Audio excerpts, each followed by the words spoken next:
So when I was first asked to speak on the subject of community and connectivity, the broadness of those prompts reminded me of how much time we spend completely enmeshed in them and how much that living in it keeps us from really questioning exactly what our relationship to these subjects is.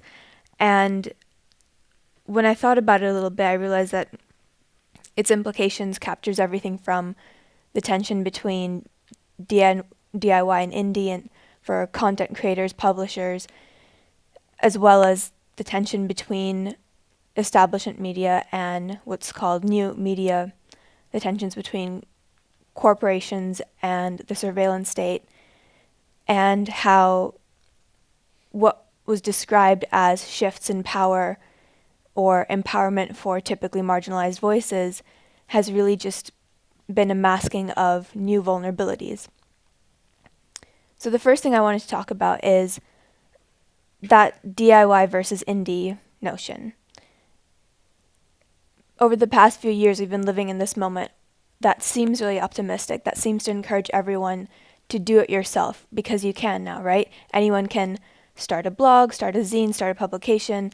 There seems to be a greater ease with which you can pursue creative pursuits because the infrastructure and that you typically needed to have is being provided for you, whether through an app or a website committed to that.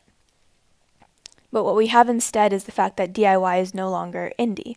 Those two no longer mean the same thing because you're absolutely foreclosing on your independence by pursuing DIY projects. And by that, I mean you don't anymore own that which enables your project. So even for a publication like New Inquiry, for example, we're just as vulnerable to the platforms that produce and host our content as we were hoping to avoid being vulnerable by, trying to not be a corporately backed or a grant-based publication. And while you no longer need to have, say, websites or offices that can host the infrastructure, what instead you're giving up is the opportunity to own that which is enabling you. And that's not a problem that's unique to independent publications. It's something that anyone who uses social web is a part of. We're all part of signing up for things that we're generating value for. And a lot of the questions that the subject of community and connectivity raises is labor and its valuation, and who ultimately ends up benefiting from the use of social web platforms. So for platforms like Tumblr, Facebook, Twitter, all of its users are the ones generating value for it, right? We're essentially running their product for them for free. And in doing so, certainly there's some obvious benefits. So, we're in this moment that typically marginalized voices have greater access to the community and connectivity that we're here to discuss today. They can reach each other. I mean, there's obvious gains to be had there, but we're also increasingly mistaking visibility for power. And for these typically marginalized voices, and it's interesting, the people I've noticed at this point in time to have the most angst around the internet or the social web, people who work in media and are like, oh gosh, the internet's just the worst, right? Twitter is terrible. And of course, all of these opinions are being voiced on the internet and on Twitter. They're people that the rest of the world has been typically pretty kind to, and the people that have almost the greatest investment in these spaces and spend a great deal of time on them are people that the rest of the world isn't that friendly to. And it was initially a space to escape the daily hostilities and aggressions. And of course, for people of color, people who aren't straight, queer, gay, LGBTQ communities, these are really vital developments. Our ability to produce and establish community, our ability to connect, the way it's been facilitated for the social web has in fact changed many lives. And when one category I spend a lot of time thinking about is students of color who struggle with mental illness issues, and the ways in which that mental health resources are either completely designed not to serve them, but actively reproduce colonial violence in the ways in which those administrators are trying to deal with students of color or cultural differences that they may encounter, and how so many young people have then turned to the social web to generate their own survival scripts to produce ways of coping with things like depression, anxiety, thoughts of self-harm, and that's the form of quote-unquote life hacking that I'm way more interested in than, cutting up an old takeout container to make a plate. Like, it's bizarre how what the word life hacking gets used to mean, and its association with, tech bros, when there are people doing far more interesting and innovative work just for the pure pursuit of being able to move through the world with relative grips on their sanity and safety. So while those communities are being developed and are being incredible resources and incredibly empowering, which I want to later distinguish from actual power, I absolutely recognize those benefits and boons, and I'm happy for people who have access to these spaces and conversations and can more freely speak their truths and learn from each other.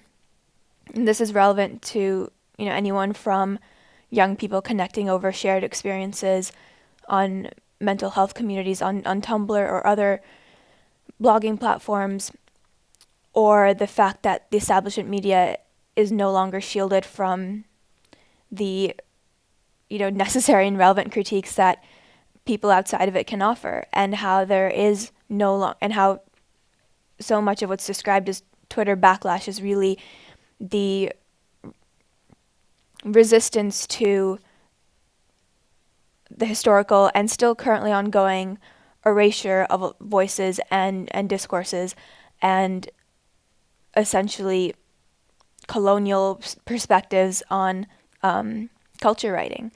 So I'm absolutely optimistic about what it means for media and publishing, that a lot of typically marginalized voices are able to speak out and speak to establishment media and to each other. And there's a great deal of power in the affirmations that enables and allows.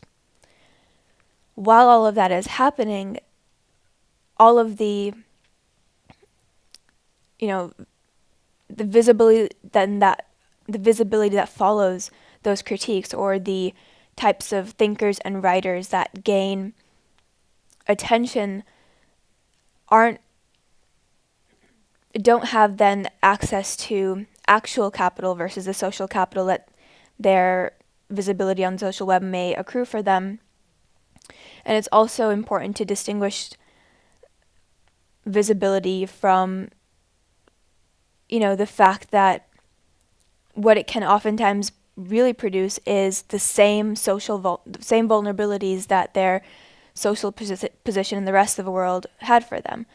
So a lot of the writers of color, young thinkers, Black women, trans individuals who are creating community, creating content, running Tumblr and Twitter for these corporations, they don't own what they're putting out there.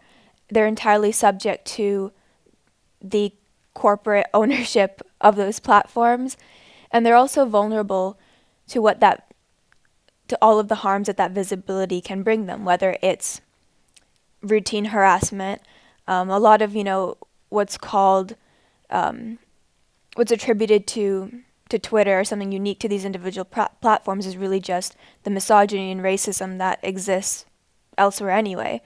And the way that those patterns of oppression replicate themselves, it's the same sense of entitlements to the ideas and labor and bodies and images of people of color and of women, only now it's on these platforms instead.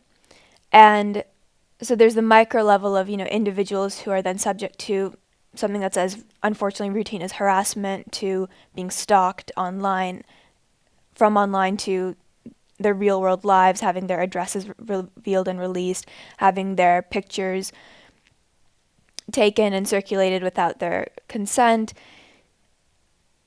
These patterns and those vulnerabilities are also present for anyone trying to produce independent alternative projects. And what I'm seeing with the rise of a different form of digital DIY culture is the foreclosure of indie culture.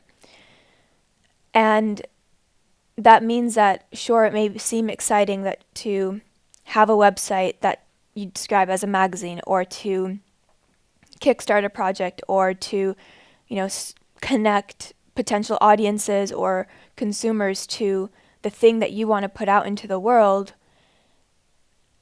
You no longer need the same, skill sets. You don't need to be a coder. You don't need to be a manufacturer. You can just use the apps and websites that are now designed to do that for you, to fill those gaps, right?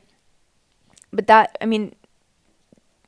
for New Inquiry, that's meant that when we first started, didn't need our own payment processing system. Amazon Payments existed. And that meant complete vulnerability to the whims of Amazon, and the potential that the minute that they decide to no longer offer the service that our project is built on, we would be dead in the water. And it was only narrowly that we escaped that reality recently, because when I became editor-in-chief, one of the first things I wanted to do is get away from Amazon. And it just so happened that they did, in fact, decide to end the service we were using, and we just barely in the nick of time were able to transition to something else. But there is no real solution to that vulnerability, because you're just, as anti-corporate as you may want to be, forced to engage with the various corporations that are now the intermediaries between your production, your creation, and your audiences. And you can see that across social web. And so as much as social web has motivated and propelled real shifts in media and publishing, it's producing new kinds of co-options and oppressions. So one of those, obviously, that you may already be familiar of, is Facebook and the way Facebook treats its users. So when I think about community, I think of, one, what community means to people getting together online, the most basic form, sense of the word, and what community means to the people who own the platforms that everyone's getting together at, right? So capital C community means something very different to Twitter, Tumblr, Facebook, publications like BuzzFeed, or means something very different to them than it does to the people getting to know each other on these platforms. And the behavior that's encouraged, the ideology that gets subsequently produced,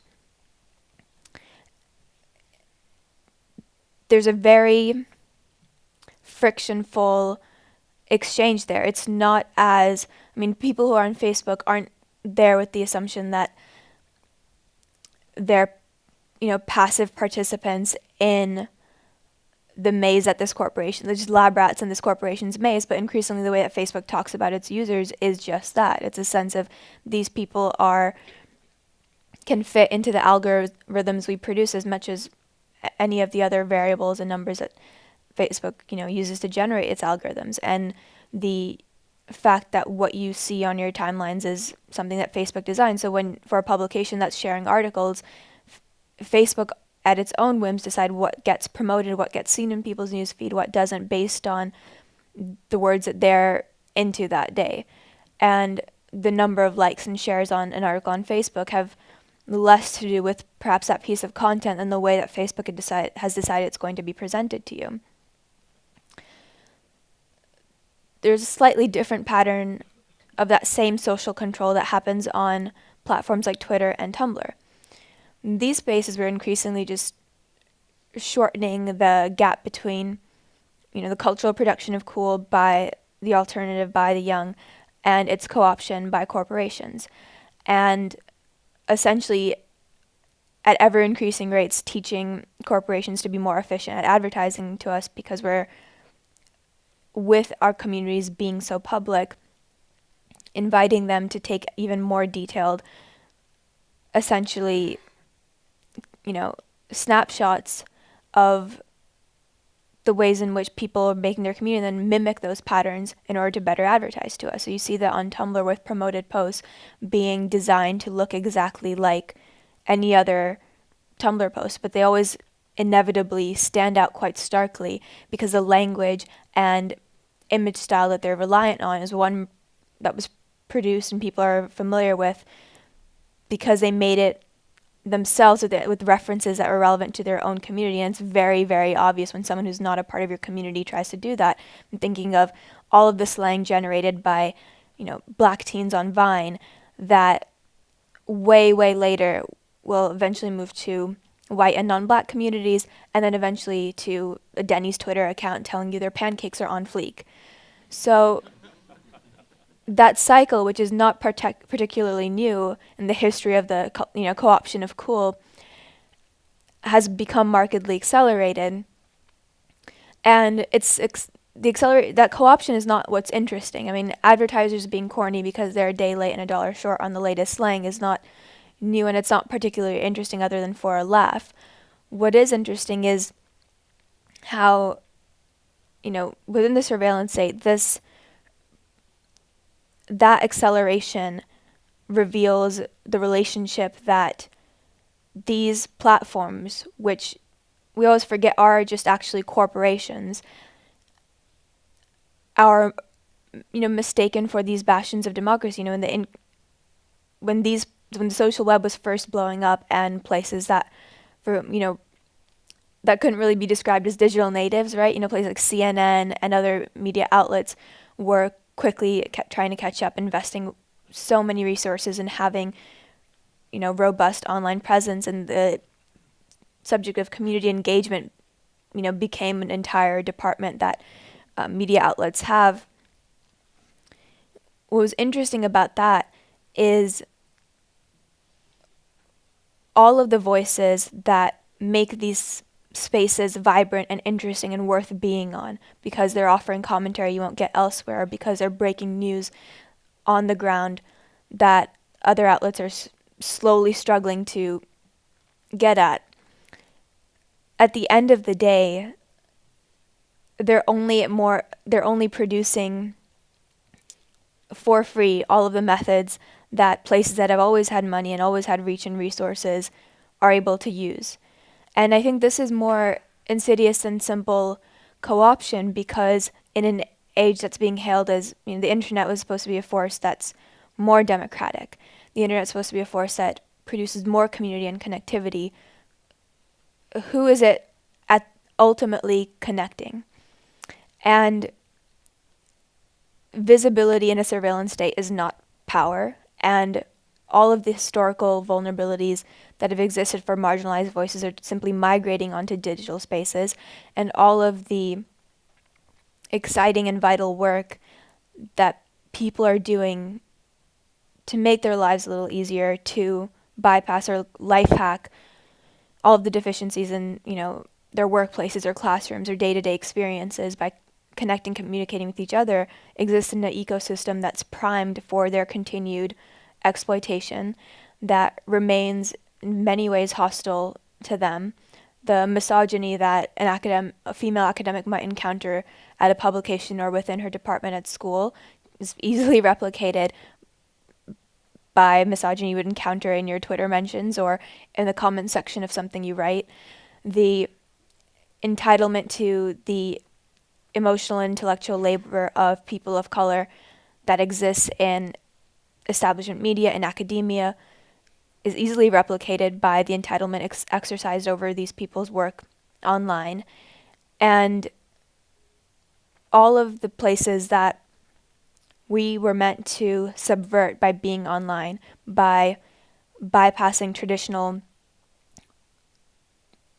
paths that were barred from us, by being able to avoid and then eventually make irrelevant gatekeepers to genres like cultural criticism, those gains have to be seen in light of the fact that all of this exciting and interesting work, whether it's done whether it falls within the category of cultural criticism or, as I was referencing earlier, communities dedicated to helping each other live a little bit more honestly in their public realms, or connect over subjects that would be taboo in their day-to-day.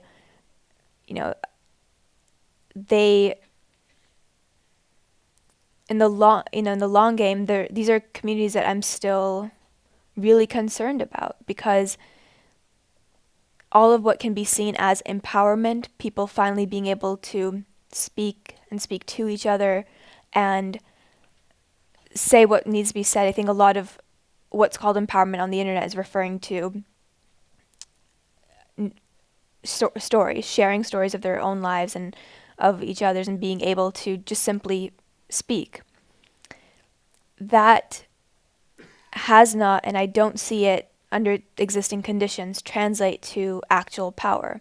These are still interactions mediated by corporations. Those corporations and who runs them is still fundamentally the same. It looks just like power has always looked in this country, very white, very male, and very removed from all of the communities and people of color, LGBTQ individuals that participate on these platforms. And so as much as I've enjoyed and appreciated the past few years of all of the rest of us getting to speak and getting to be heard, which is a relatively recent and innovative and exciting development, we haven't reached power that is truly, that can truly compete with historical power structures.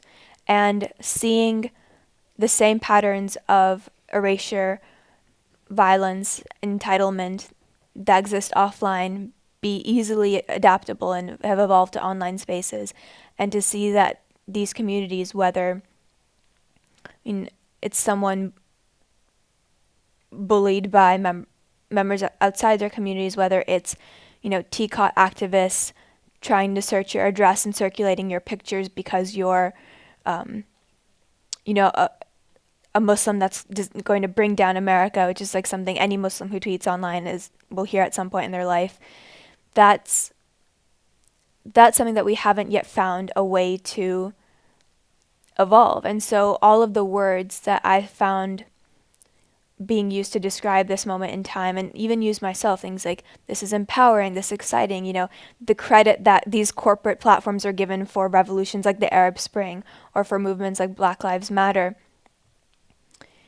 that has to be reconciled eventually, or at least understood within the fact that ultimately these quote-unquote content creators, whether it's a makeup reviewer that, enjoys an audience of millions online, or a Twitter user with thousands and thousands of followers and a huge, huge reach, they don't own what they're putting out there, because we're all just running for free these platforms, and these are, at the end of the day, corporations. And I think the understanding of the social web as less an organic and natural digital space that we're all getting together and sort of holding hands around the fire, which is kind of the sense for a lot of typically marginalized communities, that